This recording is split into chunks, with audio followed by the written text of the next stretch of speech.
Hi friends, రేపు 27 మే 2024 MLC elections Nalgonda, Warangal, Khammam పరిధిలో జరగనున్నాయి.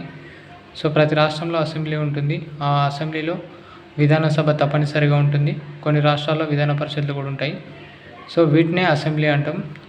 సో భారతదేశంలో కేవలం 6 రాష్ట్రాల్లో మాత్రమే విధాన పరిషత్లు ఉన్నాయి. దీనే లెజిస్లేటివ్ కౌన్సిల్ అంటాం. సో విధాన పరిషత్కు ఎన్నుకునే సభ్యులని ఎమ్మెల్సీలు అంటాం.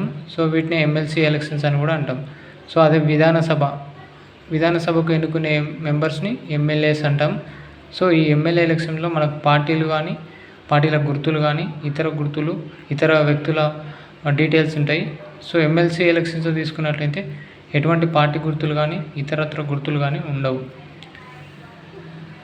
సో మన రాష్ట్రంలో టోటల్ ఎమ్మెల్సీ మెంబర్స్ ఎంతమంది అంటే 34 మంది. సో ఈ ఎమ్మెల్సీ కోటాలను, ఎమ్మెల్సీలోని మెంబర్స్ను ఒక 5 రకాలుగా ఎన్నుకోవడం జరుగుతుంది. ఒకటో కోటా తీసుకున్నట్లయితే 1/3 మెంబర్స్ని ఎమ్మెల్యేలు ఎన్నుకుంటారు. ఇంకో 1/3 మెంబర్స్ని లోకల్ బాడీస్ అంటే స్థానిక సంస్థలు ఎన్నుకుంటారు.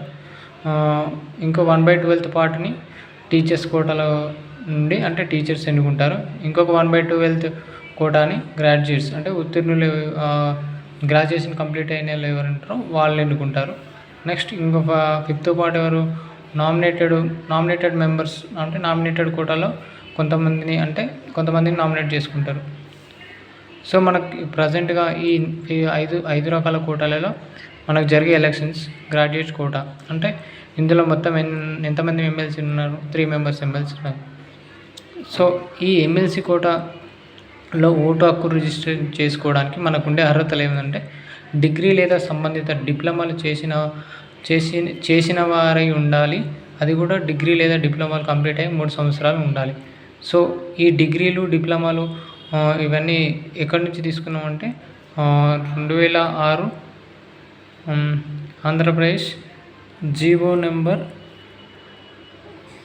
536 నుండి తీసుకోవడం జరిగింది. సో ఇవన్నీ మన క్వాలిఫికేషన్ సంబంధించినవన్నీ 2006 ఏపీ జీవో నెంబర్ 536లో చెక్ చేస్తే ఏ యూనివర్సిటీలు ఉన్నాయి, ఏ డిగ్రీలు ఉన్నాయనేది మనం ఇందులో కనిపిస్తుంది.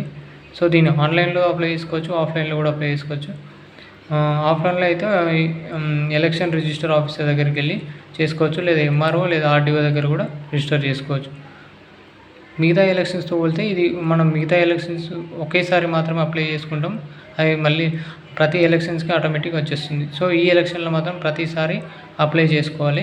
సో దీనికి అప్లై చేసే ఫామ్ని ఫామ్ 18 అంటారు.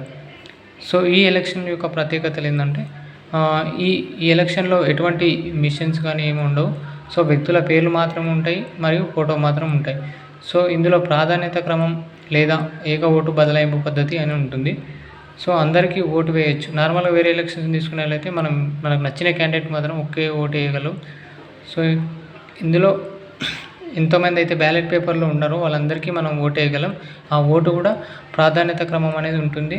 సో మనకు నచ్చిన వ్యక్తికి 1వ నెంబర్ వేస్తే ఆయనకన్నా కొంచెం తక్కువ నచ్చిన వ్యక్తికి 2వ నెంబర్ వేసుకోవచ్చు. అలా నెంబర్ ఎంతమందికైనా వేసుకోవచ్చు. అంటే బ్యాలెట్ పేపర్లో ఉన్న ప్రతి ఒక్కరికి కూడా మనం వేసుకునే ఛాన్స్ ఉంటుంది.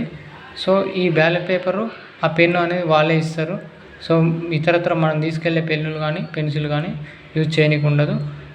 సో మనం వేసే ప్రాధాన్యత ఓట్లలో 1, 2, 3 ఈ నెంబర్స్ను మాత్రమే మనం వేయగలం. ఈ రోమన్ నెంబర్స్ కానీ, ఇతరత్ర తెలుగులో 1, 2, 3 అని, ఇంగ్లీష్లో 1, 2, 3 అలాంటివి వేయకుండా ఈ అంకెలను మాత్రం వేయాలి. సంతకాలు కానీ, ఇతర వేలిముద్రలు కానీ వేయరాదు.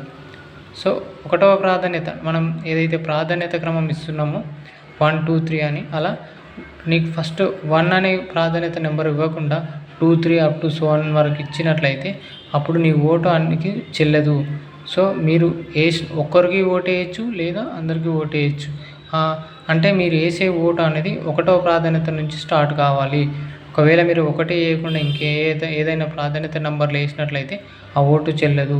మీరు వేయాలనుకుంటే ఒకే మెంబర్కి కూడా ఓటు వేయచ్చు లేదా మొత్తం మెంబర్స్ కూడా ఓటు వేయచ్చు.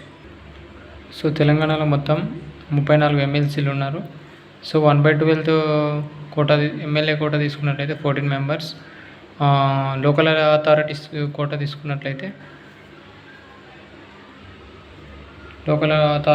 తీసుకున్నట్లయితే మనకి 14 మెంబర్స్. అండ్ 1/3 టీచర్స్ కోటా తీసుకున్నట్లయితే 3 మెంబర్స్. 1/3 టీచర్ కోటాలో 3 మెంబర్స్ అండ్ 1/3 గ్రాడ్యుయేట్ కోటాలో 3 మెంబర్స్.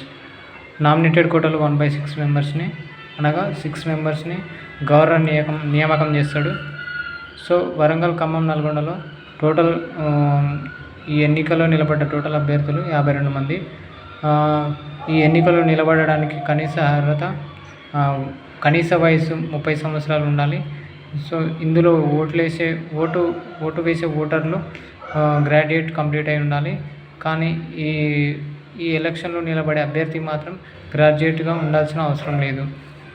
సో ఫస్ట్ మనకు బ్యాలెట్ పేపర్ ఎలా ఉంటుందంటే నేమ్ ఆఫ్ ది క్యాండిడేట్స్ ఉంటుంది, నెక్స్ట్ వాళ్ళ ఫోటో ఉంటుంది, ప్రాధాన్యత క్రమం ఉంటుంది. సో మనం సపోజ్ ఏ అనే క్యాండిడేట్కి ఫస్ట్ నెంబర్ ప్రాధాన్యత ఇచ్చినాం అనుకో, నెక్స్ట్ సెకండ్ బి అనే వ్యక్తికి 2 ఇచ్చినాం అనుకోండి. సో సి అనే వ్యక్తికి 3 ఇచ్చినాం అనుకోండి. సపోజ్ కొంతమంది ఎట్లా చేస్తారు, ఏ అనే వ్యక్తికి 2 ఇచ్చి, బి అనే వ్యక్తికి 1 ఇచ్చి, సి అనే వ్యక్తికి 3 ఇవ్వచ్చు, ఇలా కూడా ఇవ్వచ్చు. సపోజ్ ఇంకొంతమంది ఎట్లా చేస్తారు, సో ఏ అనే వ్యక్తికి 3 ఇచ్చి, బి అనే వ్యక్తికి 2 ఇచ్చి, సి అనే వ్యక్తికి 1, ఇలా. అంటే ప్రాధాన్యత క్రమం అనేది మనం స్టార్ట్ అయ్యేది 1 నెంబర్ అనేది మ్యాండేటరీ ఉండాలి. ఓన్లీ మనం 8 డిజిట్స్ మాత్రమే వాడాలి. సో 1 సపోజ్ ప్రాధాన్యత క్రమం అనేది సో ఏ అనే వ్యక్తికి 2 ఇచ్చి, బి అనే వ్యక్తికి 3 ఇచ్చి, సి అనే వ్యక్తికి 4 ఇచ్చామనుకోండి. సో మనకి ప్రాధాన్యత క్రమంలో 1 అనేది లేదు కాబట్టి ఈ ఎన్నిక చెల్లదు. సో మనం ప్రాధాన్యత క్రమం తీసుకునేటప్పుడు ఏదైతే ఉందో సీరియల్ నెంబర్ 1, 2, 3 సో ఆన్ అంటే మనం ఒకరికి కూడా కొట్టేసుకోవచ్చు. సపోజ్ ఈ ఎలక్షన్లో తీసుకోండి, ఏ అనే వ్యక్తికి 1 ప్రాధాన్యతను ఇచ్చినాం, సో ఈ ఎన్నిక చెల్లుతుంది. సో నెక్స్ట్ మనం ఏ అనే వ్యక్తికి 2 ఇచ్చినాం అనుకోండి, ఇంకెవరికి ఓటు వేయలేమనుకోండి, సో అప్పుడు మనకి ఓటు అనేది చెల్లదు.